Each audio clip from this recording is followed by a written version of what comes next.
Hi hello வணக்கம். நம்ம மணி official சேனலுக்கு உங்களை அன்புடன் வரவேற்கிறேன். இன்னைக்கு வந்து நம்ம பாத்தீங்கன்னா ராக்கதன் அப்படிங்கிற ஒரு படத்தை பத்தி பார்க்க போறோம். இது 2023 தினேஷ் கலைச்செல்வன் டைரக்ஷன்ல இந்த படம் வெளியாச்சு. இந்த படத்தோட ஸ்டோரி பத்தி பாக்கிறதுக்கு முன்னாடி நம்ம சேனலை சப்ஸ்கிரைப் பண்ணி வச்சுக்கோங்க. அப்பதான் நான் போடுற வீடியோ உங்களுக்கு வந்து கிடைக்கும். இந்த படத்துல வந்து வம்சி கிருஷ்ணா, ரியாஸ் கான், டைரக்டர் தினேஷ் கலைச்செல்வன் சொல்லிட்டு ஏகப்பட்ட பேர் நடிச்சிருக்காங்க. இந்த படத்தோட ஸ்டோரி பத்தி பார்ப்போம். இந்த படத்தோட ஸ்டோரி என்னன்னு பாத்தீங்கன்னா, ஒரு பெரிய அபார்ட்மெண்ட். அந்த அபார்ட்மெண்ட்ல வந்து ஒரு 2 கொலைகள் நடந்திருக்கும். அந்த கொலைகளை கண்டுபிடிக்கிறதுக்கு ஒரு எஸ்ஐ இன்ஸ்பெக்டர் வந்து வருவார். வந்த உடனே அந்த கொலைகளை எப்படி அவர் கண்டுபிடிக்கிறாரு அப்படிங்கிறது ஒரு கதை. அந்த கொலையான நபர் யாருன்னு கண்டுபிடிச்சதுக்கு அப்புறம் அந்த நபரு எதனால கொலை செய்யப்பட்டாரு அப்படிங்கறது தெரிஞ்சுக்கிறதுக்கு ஒரு பிளாஷ்பேக் வச்சிருக்காங்க. அந்த பிளாஷ்பேக்ல என்ன நடக்குது அப்படிங்கறத அந்த முழு நீள படமும் கூட. அந்த பிளாஷ்பேக்ல என்ன நடக்குதுன்னு பாத்தீங்கன்னா, அர்ஜுன் அப்படிங்கிற ஒரு கேரக்டர் அவர் என்ன பண்றாருன்னா, மாடலிங் தொழில் மேல அவருக்கு ரொம்ப பிரியமா இருக்காரு. அதற்கடியில வீட்டினோட சூழ்நிலை, தங்கச்சி கல்யாணம், 2வது வீட்டினுடைய பிரச்சனைகள் எல்லாம் முடிக்கிறதுக்கோசரம் என்ன பண்றாருன்னு பாத்தீங்கன்னா, ஒரு இடத்துல போய் ஒரு டெம்பரவரியா ஒரு இடத்துல ஒர்க் பண்றாரு. அந்த இடத்துல போன உடனே அவருக்கு வேலை கிடைச்சது.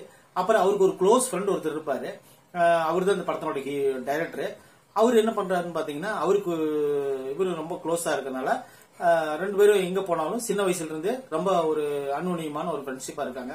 அதுக்கப்புறம் என்ன ஆகுதுன்னு பாத்தீங்கன்னா, அந்த ஹீரோவுக்கு அர்ஜுன் அவர் பேரு, அவருக்கு வந்து ஒரு காதல் இருக்கணும்ல அப்படின்னா ஒரு காதல் இருக்கிறாங்க. காதலை என்ன பண்றாங்கன்னு பாத்தீங்கன்னா, எங்க வீட்டுல ரொம்ப அர்ஜென்ட் பண்றாங்க, அதனால உடனடியாக கல்யாணம் பண்ணோம் அப்படிங்கிற ஒரு சூழல் ஏற்படுத்துறாங்க. இப்ப வந்து கல்யாணமும் பண்ணி ஆகணும். நம்ம நினைச்ச மாதிரி தொழிலும், மாடலிங் தொழிலும் நம்மளுக்கு கிடைக்கல. இப்ப டெம்பரரியா ஒர்க் பண்ணிட்டு இருக்கோம் அப்படின்னு சொல்லிட்டு இவர் ரொம்ப மனம் உடஞ்ச டைம்ல ஒரு மெசேஜ் வருது ஒரு செல்லுக்கு. அது என்னன்னு பார்த்தா, ஒரு பெரிய கம்பெனி மாடலிங் வந்து தேவைப்படுது அப்படின்னு சொல்லிட்டு உங்களை கூப்பிடுறோம் அப்படின்னு சொல்லிட்டு அர்ஜுன் அப்படிங்கிற கேரக்டரை அவங்க கூப்பிடுறாங்க. கூப்பிடும்போது என்ன ஆகுதுன்னு பாத்தீங்கன்னா, அந்த மாடலிங் தொழில் நடத்துற இடத்துக்கு இவர் வந்து இன்டர்வியூக்கு போறாரு. போனோடனே இவரோட கட்டுக்கோப்பான உடம்போ முக வசீகரமும் அவங்களுக்கு ரொம்ப பிடிச்சு போயிடுது. பிடிச்சு போன உடனே அந்த மாடலிங் நடத்துற அந்த கேரக்டர் என்ன பண்றாருன்னு பாத்தீங்கன்னா, இவர் மாடலிங்க்கு ஓகேன்னு சொல்லிட்டு தயார்படுத்திடுறாரு. தயார்படுத்தினதுக்கு அப்புறம் அவரு அதோட அந்த கதை கட் ஆயிருது. அதுக்கப்புறம் இந்த மாடியில செத்து கிடக்கிற 2 பேரும் யாரு அப்படின்னு சொல்லி கண்டுபிடிக்கிறதுக்கு பாக்குறாங்க. அப்ப வந்து ஹீரோயினியும் அவரு ஹீரோவோட ஃப்ரெண்டும் அவங்கள தேடிட்டு ரொம்ப நாளா காணோம், போன் பண்ணாலும் மெசேஜ் எடுக்கிறது இல்லைன்னு சொல்லிட்டு அவங்கள தேடி போறாங்க. போகும்போது சில உண்மைகளை அந்த ஃப்ரெண்டான தெரிஞ்சுக்கிறாரு. ஹீரோயின் கிட்ட அவர் சொல்றதே கிடையாது. அப்புறம் என்ன ஆகுதுன்னு பாத்தீங்கன்னா, போலீஸ் இப்படியோ இன்வெஸ்டிகேஷன் பண்ணி ஹீரோவோட ஃப்ரெண்டை பிடிச்சிடுறாங்க. அந்த இடத்துல நீ போயிருக்கிறேன்னு சொல்லிட்டு அந்த இடத்துல பிடிச்சிடுறாங்க. பிடிச்ச உடனே அவர் வந்து ஒரு சீன்ல பெரிய பெரிய போலீஸ் அதிகாரிகள் அதுல சம்பந்தப்பட்டிருக்கிறதுனால பெரிய ஆபீசர் என்ன பண்றாருன்னா, நம்ம இன்ஸ்பெக்டருக்கு போன் பண்ணி நீ அவனை போட்டு தள்ளிடு, அந்த ஹீரோவோட ஃப்ரெண்டை நீ போட்டு தள்ளிடு, அதுக்கப்புறம் உன்னோட குழந்தைய வந்து நாங்க விட்டுறோம் அப்படின்னு சொல்லி ஒரு போன் கால் வருது. அதுக்கப்புறம் இவருக்கு ஒரு பிளாஷ்பேக் இருக்குது. யாருக்குன்னு பாத்தீங்கன்னா, அந்த ஹீரோட ஃப்ரெண்டுக்கு. இந்த போலீஸ் ஆபீசர்னுடைய பொண்ணு ஒரு டைம் வந்து பாலியல் தொல்லை கொடுக்கிற 2 பேர்த்துக்கிட்ட இருந்து அந்த குற்றவாளியா இருக்கிற அந்த ஹீரோவோட ஃப்ரெண்டு காப்பாத்திடுவாரு. அதனாலேயே இந்த போலீஸுக்கு வந்து அவரை கொல்றதுக்கு மனசு வராது. ஆனா இருந்தாலும் என்ன பண்றது, மறுபடியும் தன்னோட குழந்தையை காப்பாத்தி ஆகணுமே அப்படிங்கிறதுக்கோசரம் ஒரு தீர்க்கமான முடிவு எடுக்கிறாரு.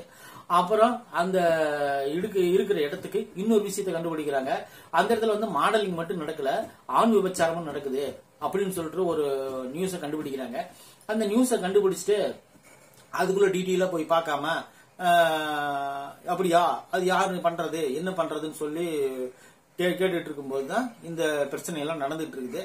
இப்ப வந்து போலீஸுக்கு கொல்றதா வேண்டாமா, உண்மையான குற்றவாளி இவன் இல்ல அப்படின்னு தெரிஞ்சதுக்கு அப்புறமும் அந்த ஆளை கொல்ல வேண்டிய நிர்பந்தமான சூழ்நிலைக்கு தள்ளப்படுறாரு நம்ம போலீஸ். நேர்மையான போலீஸ் தான் அவரு தள்ளப்படுறாரு. இதுக்கப்புறம் என்னாச்சு அப்படிங்கறத இந்த படத்தினுடைய கதை. இந்த படத்தினுடைய கதை வந்து ஓபனிங்ல வந்து இவங்க என்ன சொல்ல வர்றாங்கன்னா, நல்ல ஒரு கிரைம் த்ரில்லர் மாதிரி ஆரம்பிக்கிறாங்க. ஃபர்ஸ்ட் ஒரு இன்வெஸ்டிகேஷன் மாதிரி ஆரம்பிக்கிறாங்க. போலீஸா வந்து வம்சி கிருஷ்ணா நடிச்சிருக்கிறாரு. அது போல இந்த படத்துல வந்து ஹீரோவா வந்து அர்ஜுன் அப்படிங்கிற கேரக்டர் ஒருத்தர் நடிச்சிருக்காரு. அவரு உண்மையிலே பரவாயில்ல, நல்லா தான் நடிச்சிருக்கு அப்படி. அப்புறம் அதுக்கப்புறம் பாத்தீங்கன்னா, ஹீரோயினி தேவை இருக்கோ இல்லையோ, படத்துல ஒரு ஹீரோயினி தேவை அப்படிங்கறதுக்காக ஒரு ஹீரோயினி வச்சிருக்காங்க. அதுவும் ஓரளவுக்கு சுமாரா வந்து தேவையான அளவு நடிப்பு கொடுத்திருக்குது. அதுக்கப்புறம் யாருன்னு பாத்தீங்கன்னா, ரியாஸ் கான். அந்த இதை வச்சு நடத்துறத ரியாஸ் கான் தான் நடத்திட்டு இருக்கிறாரு. அவருக்கு வந்து கூட வந்து வச்சிருக்கிற பசங்களை போராத்தையும் மிஸ்யூஸ் பண்றதுக்கு தான் வச்சிருக்காரு அப்படிங்கறது ஒரு கேரக்டர். ஒரு நேரம் பார்த்தா நல்லா பேசுறாரு, இன்னொரு நேரம் பாத்தீங்கன்னா பெண்மை கலந்த மாதிரி பேசுறாரு. அவர் நல்லவரா கெட்டவரான்னு சொல்லி இந்த படத்துல நம்ம இல்ல கேரக்டர் நல்ல கேரக்டரா இல்ல மோசமான கேரக்டரான்னு கண்டுபிடிக்கிறதுக்கே நம்மளுக்கு வந்து ஒரு பாதி படத்துக்கு மேல அவங்க எடுத்துக்கிறாங்க. அதுக்கப்புறம் யாராவதுன்னு பாத்தீங்கன்னா நெல்கல் ரவி ஒரு கெஸ்ட் ரோல் பண்ணிருப்பாரு. அவர் தான் சீனியர் ஆபீசர், போலீஸ் ஆபீசர். அவர் வந்து தான் இந்த மாதிரி ஒரு விஷயத்த அவர்கிட்ட சொல்லுவாரு. இந்த மாதிரி உன் பொண்ணை கடத்தி வச்சிருக்கிறோம், அதாவது இன்ஸ்பெக்டர் கிட்ட உன் பொண்ணை நாங்க கடத்தி வச்சுக்கிறோம், அந்த குற்றவாளி இருக்கிறானோ இல்லையோ அவனை போட்டு தள்ளிட்டீங்கன்னா உன் பொண்ணை வந்து நாங்க ரிலீஸ் பண்ணிடுவோம் அப்படிங்கிற மாதிரி சொல்றாரு. இது என்ன கதைன்னு எனக்கு விஷயம் தெரியல. அந்த மாதிரி ஒரு சுச்சுவேஷன் ஏற்படுத்துறாங்க. அதனாலேயே அவர் என்ன பண்ணாரு, மாறுபட்ட ஒரு கோணத்துல ஒரு விஷயத்த பண்றாரு. அது கூட பாக்கிறதுக்கு கொஞ்சம் சுவாரஸ்யமா தான் இருக்குது. ஆனா கடைசி கிளைமேக்ஸ்ல அவரோட ஹீரோவோட ஃப்ரெண்டு சொல்ற விஷயங்கள் எல்லாமே ஏத்துக்கும்படியா இல்லைன்னா கூட ஆனா ஓரளவுக்கு பரவாயில்ல. அது படத்தை வந்து ஓரளவுக்கு தாங்கி பிடிக்குது. இந்த படம் வந்து ஒரு கிரைம் த்ரில்லரும் கிடையாது, ஒரு ஃப்ரெண்ட்ஷிப்புக்கு உண்டான அந்த ஃப்ரெண்ட்ஷிப் வந்து நல்லா டீட்டெயிலாவும் சொல்லவும் இல்லை. அந்த அளவுக்கு ஃப்ரெண்ட்ஷிப்னு சொல்லி சும்மா வாயில் மட்டும் தான் சொல்லிட்டு இருக்காங்க. சிறு வயசு காட்சி ஒன்று வச்சிருக்கிறாங்க. அப்புறம் பாத்தீங்கன்னா இந்த படத்துல வந்து ஃப்ரெண்ட்ஷிப் அப்படிங்கிறதுக்கு அவங்க எந்த விதமான ஒரு மோட்டிவேஷன்களும் ஒரு சீன் 2-3 சீன் வச்சிருந்திருக்கலாம். அது கூட அவங்க வைக்கல. இன்னொரு விஷயம் என்னன்னு பாத்தீங்கன்னா அந்த ஹீரோ வந்து தன்னோட காதலியும் அந்த ஃப்ரெண்டையும் சேர்த்து சந்தேகப்படுவாரு. அது வேற ஒரு 2-3 சீன் இருக்கும். இந்த மாதிரி ஒரு கதை போயிட்டு இருக்கும். இந்த கதையில ஒரு பிராஸ்டியூட், ஜென்ஸ் பிராஸ்டியூட் அப்படிங்கிற ஒரு விஷயத்த பூத்திருப்பாங்க. இதுவும் நடந்துட்டு இருக்கும். ஒரு பெரிய நடிகை வந்து இவங்களை வந்து செலக்ட் பண்ற மாதிரி அது மாதிரி எல்லாம் காட்சிகள் அமைச்சிருப்பாங்க. இது ஆக்சுவலி சொல்லப்போனா வந்து ஒரு இந்த மாதிரி படம்னு வச்சுக்கோங்களேன், ஒரு 18+ படம் தான். 18+ படம்னாலும் காட்சி அமைப்புகள் அப்படி இல்லைன்னா கூட இதனுடைய கதை அம்சம்னு சொல்ல போனா அந்த மாதிரி தான் நம்ம ஏத்துக்க வேண்டியது இருக்கு. இந்த படத்துல நடிச்சுக்கிற எல்லாருமே தன்னோட முழுமையான ஒரு நிறைவான ஒரு நடிப்பை கொடுத்திருப்பாங்க. அது போலதான் இந்த படத்துல வம்சி கிருஷ்ணா வந்து போலீஸ் ஆபீசரா வருவாரு. அவர்லாம் என்னன்னு பாத்தீங்கன்னா அவருக்கு ஒரு போலீஸ் ஆபீசர் அப்படிங்கறத தாண்டி அவர் வந்து ஹேர் கட் எல்லாம் பண்ணிருக்க மாட்டாரு. இன்னொரு விஷயம், அதுக்கு ஹேர் கட் பண்ணாததுக்கு காரணம் ஒன்று சொல்லுவாங்க. அவர் ஆல்ரெடி ஒரு விசாரணையில் இருக்கிறாரு. அவர் விசாரணையில் இருக்கிறவர் வந்து நம்ம கூப்பிட்டு இந்த கேஸை நம்ம அட்டன் பண்ணி வைக்கிறோம் அப்படின்னு சொல்லிட்டு ஒரு மேம்போக்க ஒரு கதையை சொல்லியிருப்பாங்க. போலீஸ்காரர் வந்து எப்படிதான் இருக்கணும் அப்படின்னு சொல்லிட்டு ஒரு முடிவு எடுத்து பண்ணிருப்பாங்களான்னு தெரியுது. அப்புறம் இன்னும் டீட்டெயிலா நம்ம இந்த கதைக்குள்ள போக தேவையில்லை. எல்லாமே இந்த படத்துல வந்து ப்ராப்பரா இருக்குதா அப்படின்னு சொல்லி கேட்டீங்கன்னா அப்படியெல்லாம் கிடையாது. ஓரளவுக்கு சுமாரா இந்த படத்தை எடுத்திருக்கிறாங்க. ஆனா இருந்தாலும் ஒரு டைம் பார்த்து நீங்க ரசிக்கலாம். அதுக்குண்டான எல்லா விஷயமும் இந்த படத்துல இருக்கு. பாடல்கள் வந்து வேகத்தடையா அமையுது அப்படிங்கிறது கன்ஃபார்மா நம்மளுக்கு தெரியுது. எல்லா பாடல்களுமே இந்த படத்துல வேகத்தடை தான். ஒரு பாட்டு 2 பாட்டு, ஒரு படத்துக்கு ஒரு பாட்டு 2 பாட்டு இருக்கும். ஆனா இந்த படத்துல வர எல்லா பாடல்களும் வேகத்தடையா தான் இருக்கு.